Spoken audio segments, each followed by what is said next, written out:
Aku pernah melihat bapa aku semayang sebab solat, sebab tak ada baju yang banyak, berkemban tau, kain pekat berkemban macam tu. Macam mana saya satu keluarga guna satu bros gigi, dan saya dapat melihat macam mana bapa saya bila ubat gigi habis, dia pakai arang gosok gigi anak-anak dia. Kalaulah benda tu boleh dipatah balik,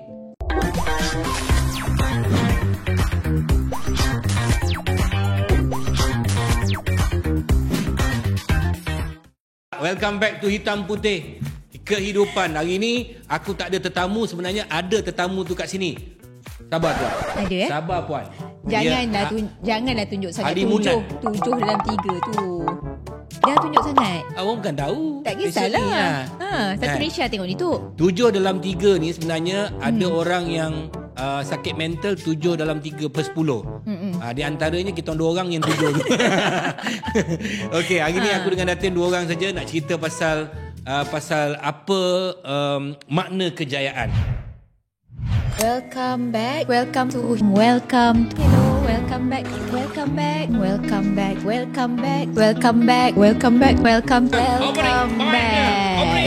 back.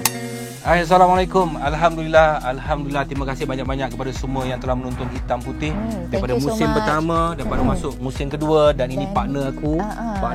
Sentiasa juga ini partner saya. Tapi kita punya view alhamdulillah. Thank you very much. Hampir 50 juta untuk dua musim. Terima kasih banyak. Okey, nak tanya Datuk lah. Ada musim ketiga? Korang semua nak ke ada musim ketiga? Yalah, dia tanya bos ni. Tak tahulah. Nak ke? Tok, orang tanya ni Tok. Orang tanya ni.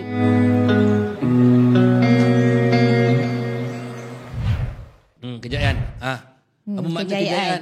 Kejayaan tu kalau kita dapat buat sesuatu tak yang macam menteri sangat lah. Betul lah. Kalau kita cakap tak dapat elok lah. Tak elok lah tu. Takkan nak jerit. Dengan duduk dia bukan main sopan, duduk tangan sini. Kenalah sopan. No perempuan. Kat luar aku tengok lah macam mana duduk. ada Datuk tak baik. Tak baik.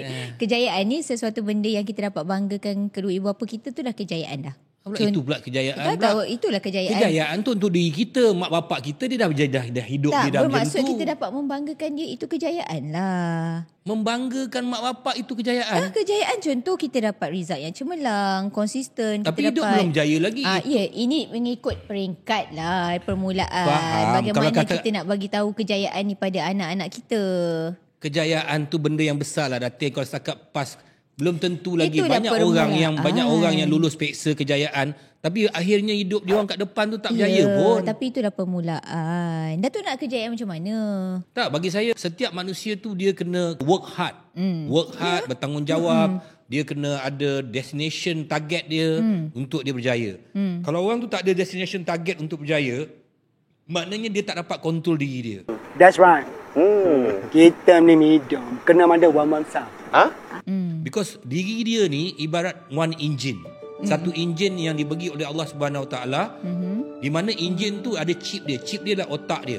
Otak dia kena ada function untuk target apa yang dia nak buat dan apa kemampuan dia. Dia tak boleh target macam dia, kalau dia tengok orang lain berjaya, dia nak buat benda tu. Tak boleh. Sebab tu kita kena tahu apa yang kita nak. Apa yang kita nak lah. Misi, objektif kita apa. Apa sebenarnya target Datin sebenarnya? Target nak berjaya tu, apa kejayaan yang Datin nak? Okey, kejayaan tu bila kita dapat orang kata tolong orang kat luar sana tu pun tu dah kejayaan. Contoh macam mana sekarang kita dapat orang kata gathered kan usahawan-usahawan IKSB40 yang semua terkesan dengan pandemik, yang diorang nakkan balik momentum. Yelah, tu berapa orang Datin. Sekarang kita nak cerita pasal satu Malaysia ni. Kita nak cerita kat diorang sekarang ni. Satu Malaysia, orang semua nak, kita nak cakap supaya, itu yang sempat masuk Usanita, yang sempat jumpa saya, jumpa Datin. Dan Datuk bertanya saya, dan saya bercakap atas kapasiti Usanita sekarang ni. Datuk tanya saya. Itulah kejayaan. Maknanya Datin memang layan orang-orang dekat-dekat Datin. Tak lah. Bermaksudnya itu permulaan saya. Kalau tak ada tempat bermula, macam mana saya nak pergi ke seterusnya? Mestilah ada satu tempat bermula. Hidup macam ni Datuk. kena ada tempat mula. Mestilah ada macam Datuk. Ada juga orang lahir tiba-tiba dia dah jadi anak orang kaya? Tak juga.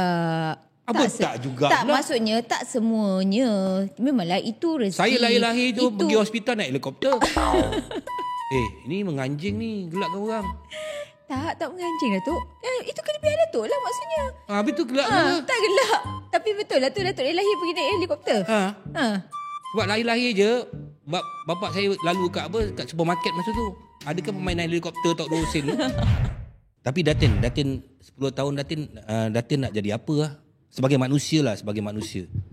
Mungkin Datin nak macam kita tak tahu lepas ni make up hidung ni warna Yalah. Orang terfikir ke yang bibir tu nak warnakan merah? Ni tengok mata ada eyeshadow macam tu. Apa tu? Mungkin Apa 10 nama tahun ni? akan datang eyeliner. Eyeliner tu dia buncing pula tu macam tu. Macam tak original ni. Memanglah ni di make up. Di make up macam tu. Kenapa buat hidung buat ke ni? Mana ada? Datuk tak payahlah. Cuba kau keluarkan gambar Datin yang lama, tengok hidung. Gambar lama saya sama Dagu je. ni dulu penyek, lepas tu Tak macam ada panjang. makna je. Pandai-pandai je Datuk ni Tak ada makna. Ini Tu bukan tak lalat original ke Datin? Ini bukan topik dia. Tak, saya nak cerita pasal masa lain. depan. Saya nak bayangkan Datin 10 tahun lagi macam mana Sekarang, rupa dia. Tak payah bayangkan. Kita ada apps yang memang boleh tengok kita Cantik. tua. Cantik macam sekarang ke apa? Cantik lah kot. Mana ada cantik. 10 tahun kan datang. Tapi mana dah mau. teknologi ni. Mana mau. Maknanya nak buat lah. Tak adalah maksudnya sekarang Datin ni. sekarang boleh ubah tu Datin. Ubah macam mana? Okey tengok Dulu orang ubah muka ni semua macam tak popular. Sekarang ni orang boleh ubah muka. Orang boleh tahu. Rambut boleh tanam. Nampak? Kan? Ni tumbuh ni rambut. 10 tahun lagi macam mana rambut ni? Lagi banyak. Aku tanam lagi. Aku ambil aku tanam. Dalam belakang ni botak. Atas dia ada rambut. Ada macam jambul apa. Kenapa nak biarkan 10 tahun pun nak biarkan lagi ada rambut? Apa dia? Kenapa 10 tahun nak lagi tanam ada rambut? Biarlah Kita botak. manusia tu kena ada confident. Macam perempuan. Macam perempuan ni barang kemas. Pakai tudung. Tapi lelaki ni rambut. Ada kawan saya nama Adi. Rambut tak ada. Confident je. Dia cakap confident tapi dia pakai topi. Confident ke tu? Maknanya tak lama lagi Datin, orang akan buat macam sekarang kita dah ada tapi sekarang plastik pun surgery. Baby dalam perut pun dah boleh ada dah teknologi. Rupa macam mana? Itu ialah dia Bermaknanya ada je teknologi yang orang akan cipta tu untuk apa-apa pun. Jadi maknanya di 10 tahun akan datang banyak orang takkan ada pekerjaan Datin. Betul. Sebab dah terlalu banyak benda yang bergantung dengan sistem, Contohnya, dengan apps. Klinik akan tutup. Sekarang dah ada dah tu. So, nanti keluar je, okey kau kena cari ubat ni. Nanti dia dah boleh scan. Punya advance kan? Punya advance. Kalau kita cakap tak logik ke? Logik ke kalau kita boleh FaceTime tengok orang kat sana, halo buat apa? Kan? Mana datang terbang gambar tu masuk dalam ni? Kat mana terbang Betul. tak boleh nak ni kan? Tak boleh nak fikir. predict. Tak boleh nak predict. So kita tu saya kena cakap, predict bermakna saya nak lagi beri Datin ni macam mana? Adakah fashion perempuan tak lama lagi dia akan pakai tanduk binatang?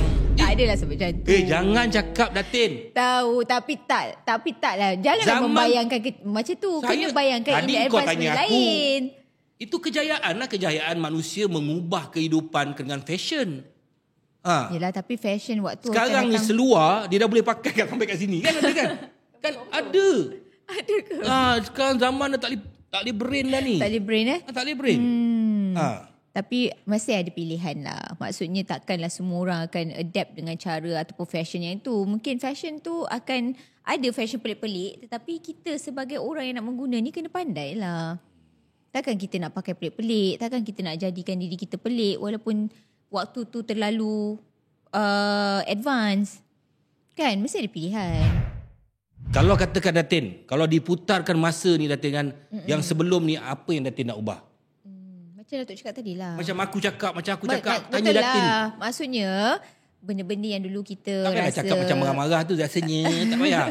Yelah, Cakap sikit. benda yang kita rasa dulu sebelum ni kita... macam tu buat nampak perempuan. Tak tutup aurat. Benda-benda yang kita tak tahu dulu benda tu dosa. Now kita tahu benda tu tak boleh buat. Do and don'ts lah yang dulu yang saya rasa tak boleh macam ni. Tapi saya buat macam tu. Benda-benda yang saya rasa tak patut dibuat. Saya kalau dikatakan suruh yang apa yang tak berlaku 10 tahun lepas, kalau saya jadi pemimpin lah. Kalau saya jadi Perdana Menteri, saya akan mewujudkan balik suasana muhibah tu. Muhibah. Keharmonian. Muhibah lah. Muhibah tu bagi saya kita duduk dekat Malaysia ni, kita saja kalau macam kita satu keluarga lah. Kalau rumah kita tak cukup barang-barang ni, adakah orang akan tolong? Kita yang kena selesaikan. Kalau kita bermasalah dalam satu negara, siapa nak tolong? Kita kena Kita selesaikan. kena sama-sama. Jadi masalahnya sekarang muhibah tu sudah Kurang. Jadi kalau saya masih jadi pemimpin masa tu, hari ni orang Malaysia jalan semua pimpin tangan dia nak buat. Muhibah. Semua jalan pimpin tangan. Semua jalan. Pimpin tangan. Kena tak kena pimpin tangan. Pimpin je. Kan? Asal nampak je orang pegang Pimpin tangan kan. Yang mana tak pimpin tangan itu turis. Yang pimpin tangan ni semua orang Malaysia.